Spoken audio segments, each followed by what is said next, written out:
Assalamualaikum warahmatullahi wabarakatuh. Perkenalkan, nama saya Amanda Sutrasari Juanda dengan NPM 033323111061.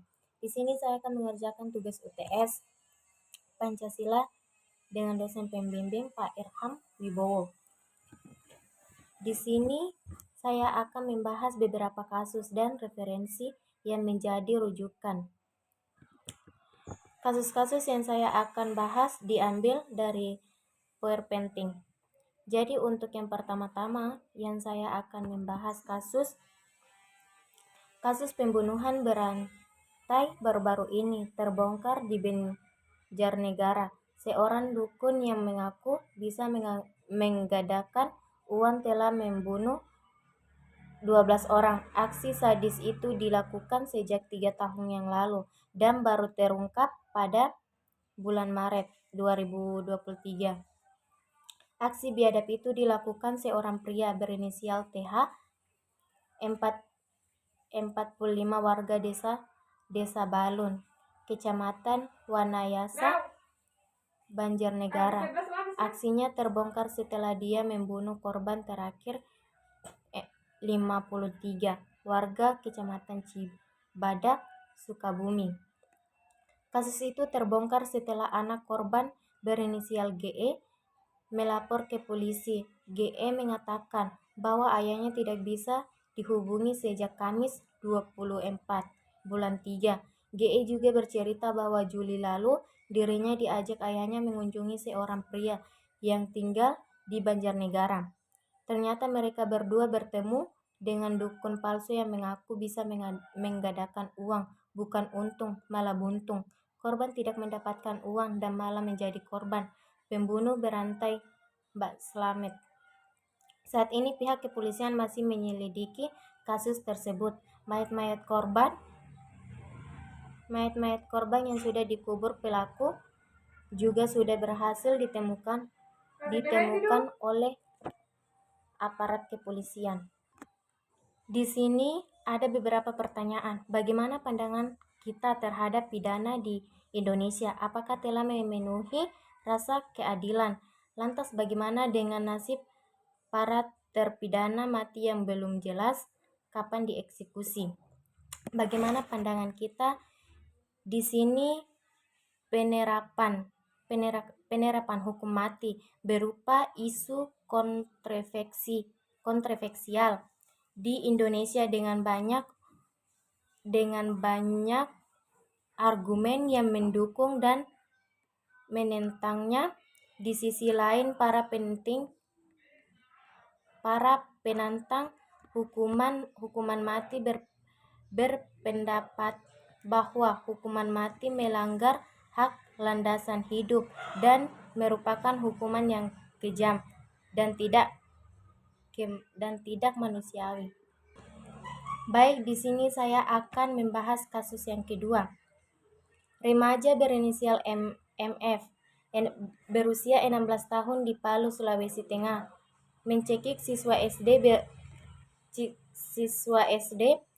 inisial AR 8 tahun hingga tewas karena sakit hati. Polisi pun mengungkapkan tidak ada tanda-tanda korban disodomi oleh pelaku.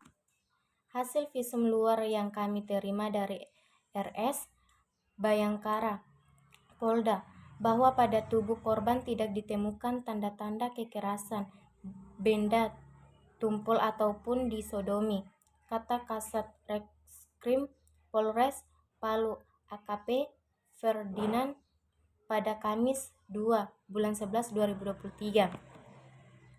Ferdinand melanjutkan hasil pemeriksaan pada tanda bekas luka di bagian leher korban. Luka itu diduga bekas perbuatan pelaku yang mencekik korban hingga tewas. Hanya saja ada tanda membekas di bagian leher yang diduga dicekik pelaku MF. Tambahnya, dia menambahkan pelaku tega membunuh korban karena sakit hati. Pelaku lalu menelanjangi korban dan mencabuli mayatnya. Di sini ada beberapa pertanyaan. Apakah layak pelaku membunuh? Kasusnya kasusnya pembunuh berencana mendapatkan keringanan seperti remisi atau grasi. Bagaimana jika yang dieksekusi mati justru bukan pelaku sesungguhnya? Jadi di sini dalam hukum positif, hukuman keringanan terimisi dan grasi dapat memberikan kepada pelaku namun tidak pidana pembunuhan jika memenuhi persyaratan dan perlakuan baik. Namun ada beberapa kasus hukum untuk memberikan waktu keringanan kepada pelaku yang tidak pidana. Pembunuh mutualitas berlaku. Selain itu terdapat kasus yang dilakukan mati yang dihukum mati bukan pelaku sebenarnya, melainkan seperti yang terjadi beberapa kasus di beberapa negara. Hal ini menunjukkan bahwa sistem hukum tidak selalu sempurna dan dapat terjadi kesalahan dalam kasus hukum. Oleh karena itu, perlu adanya evaluasi dan perbaiki sistem hukum agar dapat memberikan keadilan yang lebih baik bagi semua pihak yang terlibat dalam suatu kasus. Dan di sini ada pertanyaan lagi, sudah ada 144 negara di dunia yang menghapus termaksud moratorium hukum mati. Apakah Indonesia perlu menyusul belakangnya? Indonesia telah mencatat 11 rekomendasi mengenai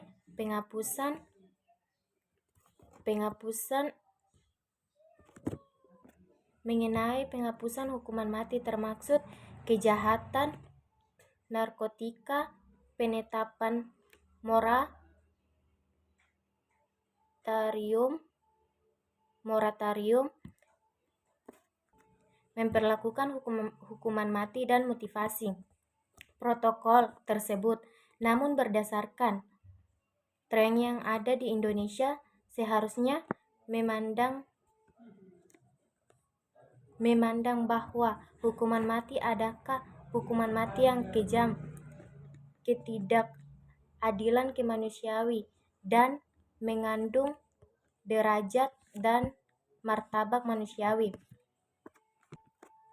Direktur LBH Masyarakat RY menyebutkan bahwa jika pemerintah Indonesia serius melakukan moratorium eksekusi terlebih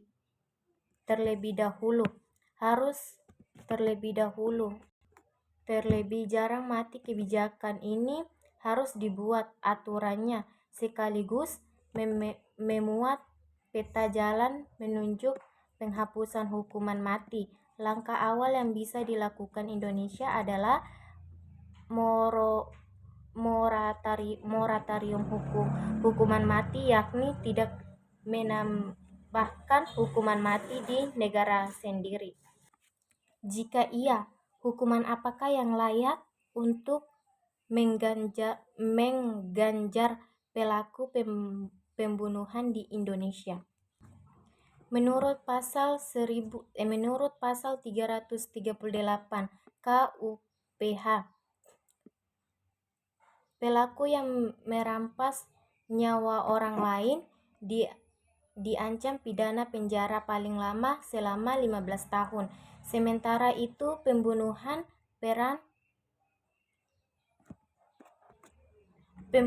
perencanaan sesuai pasal 340 KUHP, pelaku pidana dengan dipenjara seumur hidup. Namun di dalam konteks hukuman mati, langkah awalnya bisa dilakukan di Indonesia adalah moratorium hukuman mati yakni tidak menyebarkan hukuman mati di negaranya sendiri. Jadi itulah beberapa pertanyaan kasus yang saya bahas, dan jawaban yang saya ambil berasal dari referensi. Sekian dan terima kasih.